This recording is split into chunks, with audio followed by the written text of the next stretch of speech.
Let's go.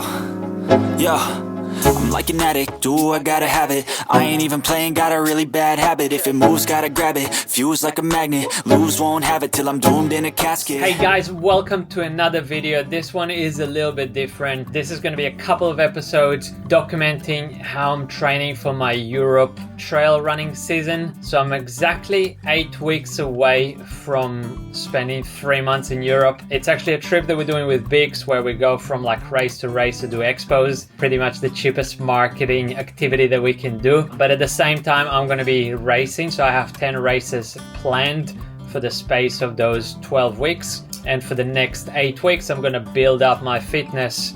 This video is going to be about my lactate threshold testings. I did it 2 days ago.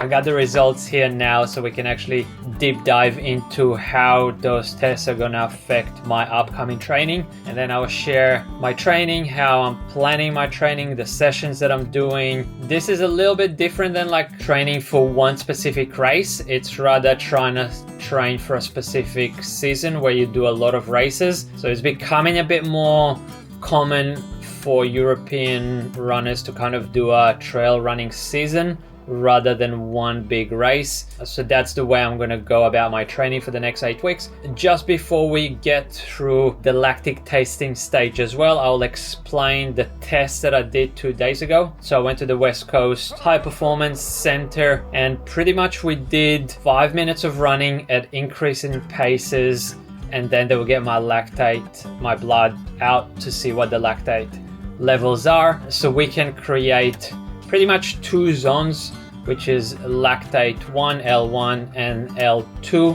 L1 is where I should be doing most of my easy runs, and then L2 is where you want to be doing most of your threshold work. So yeah, we were trying to figure that out. So the test itself, 5 minutes. We started at 12.5k an hour, then went to 13.5k an hour, 14. So we did 8 of them, starting at 12.5k an hour, going all the way to 19.5k an hour, which is my 5k race pace. Let's go into the video. Let's see what happened 2 days ago, and then we can talk about the results.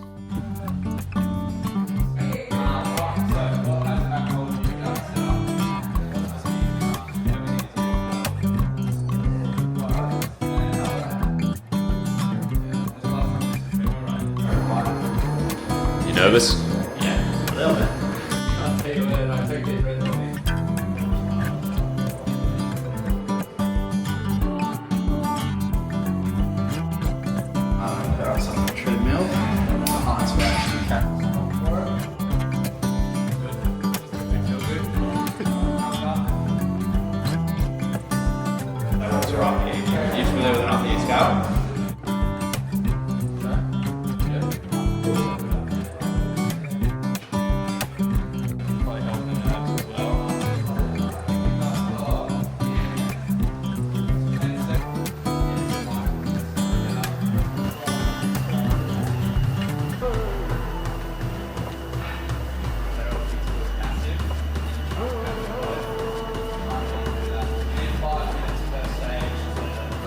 Coming, so that's the last one. It's still bleeding, that's a good sign.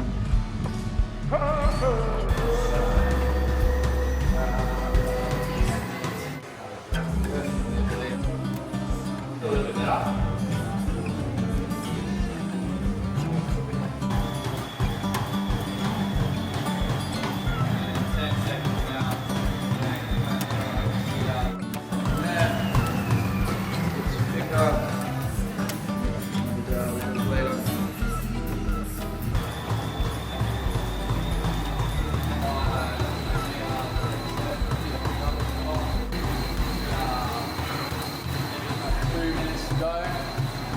This is really jump 2-4 here. So this is between here and here. I think it's level 2-1. Near 2-3, 2-7. Sure you got another 5? Yeah. Save.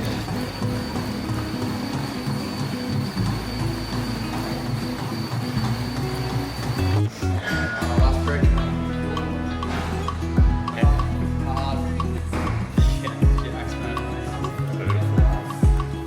How was that? Yeah, it was good. Definitely the last one was hard. The last one was hard, but before that it wasn't like that hard. Your arm. Either you are there.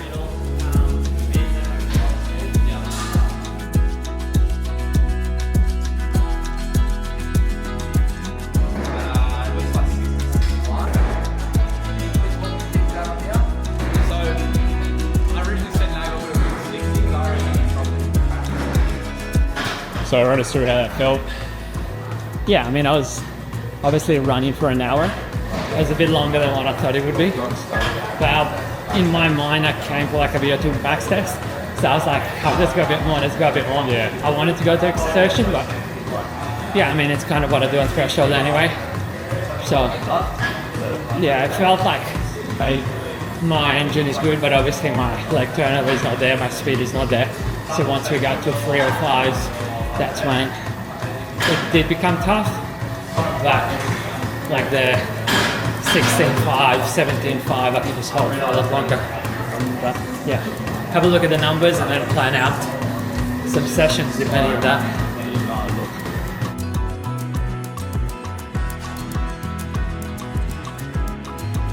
Any final conclusion or thoughts on that? Yeah, it was good. I mean, it's kind of what I thought it would be. Like threshold around 320, which is kind of my half marathon pace. So yeah, I mean, having a chat with the guy in the end, he did say it's more about feel, which I do think that that's a good point, because in the end of the day, like my heart rate was showing something, the other heart rate was showing something. It was like jumping all over the place. So use heart rate and lactate as guidance, but in the end of the day, go by feel. And that's how I've been training for the last 10 years. But it is nice to kind of go and do those tests. And yeah, I think it's probably good to come back and do it again in like 3 to 6 months time, and then create like some kind of a baseline of your fitness. Because yeah, it should be more like Christian Blumenfeld and do this like 3 times a week.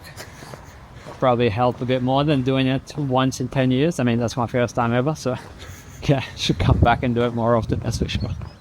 All right, so like I said in the video, that's my first ever lactate test in 10 years. Probably 6 years as a professional runner, getting paid by North Face, a monthly salary, travel expenses, living the life. But my training was very simple in the way that I would just run a lot. You know, right now, trail running is at the point that the level is very, very, very high. So you can't just like run 20K a day and expect to win races. You know, you have to train a lot more specific, if that's by the efforts, by the sessions that you do, by the races that you do. Like, you know, right now I'm probably a bit more of a specific 1 hour to 4 hour racer, so kind of like 15K to 50K, you know, specialist, even though that's a pretty broad distance. That's kind of, I see where my strength is right now, or what I'm training towards right now.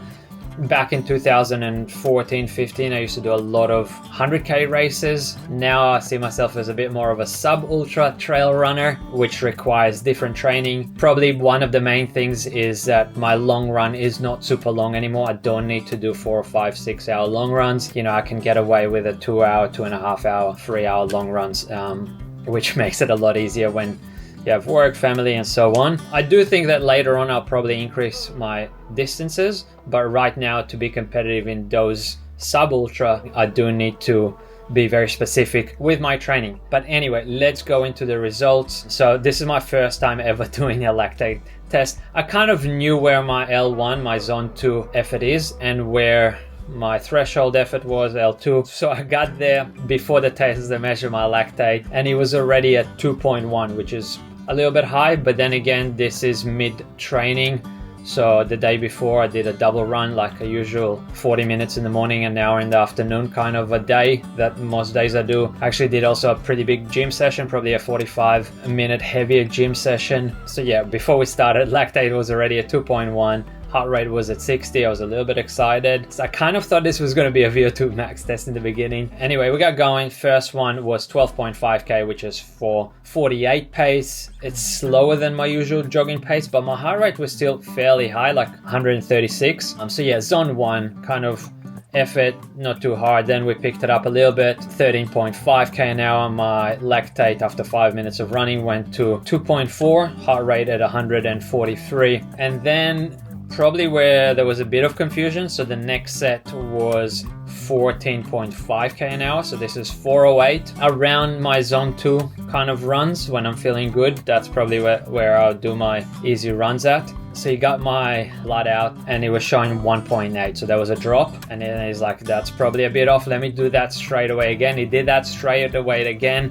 Got some more blood out and it was at 1.6. A bit strange, but anyway, my lactate kind of dropped a little bit. And then we did the next one, which was 15.5. So 352 pace. Kind of went from 13.5 to 15.5. Heart rate went up from 143 to 154, but the lactate stayed the same. And then on the next one, he actually dropped again a little bit. So the next one, 16.5k an hour, 338 pace, which is quick. My lactate was still at 2.3. It's a bit strange. It's a bit weird that my lactate about the same, even dropping a little bit in the paces of 426 to 338. So that's almost like 1 minute a K quicker. The guy was saying it's probably my body is able to clear lactate really, really well. So in between the tests, I guess there was literally like stop, do 5 minutes of running, stop, get the blood out straight away. Like he was pretty much holding my hand as I was stopping, getting the blood out. That took maybe 10-15 seconds, and then we went to the next one. And that's probably my sweet spot. So that's the 426 to 338. That's where most of my running kind of happens. So my body was able to clear that lactate even though I was working harder. Obviously then we got to about my marathon pace, which is 325. Obviously once we went to 314s, my lactate went to 4.5. And then at 304, my lactate went to 6.5. So that's my 5K race pace. Obviously a big effort. My heart rate says here 182. I thought it was a tiny bit lower than that, but yeah, that's what it says. So pretty much what does that give us? Zone 2, where most of my easy runs should be at. That should be between heart rate of 141 and 153, which is 448 to 4 minute pace. Obviously we have to remember that this was a controlled test in a lab. So no wind, perfect weather, racing shoes. So obviously if you're outside, it is going to be a little bit slower. So most of my easy runs are around 420, 415, which kind of makes sense.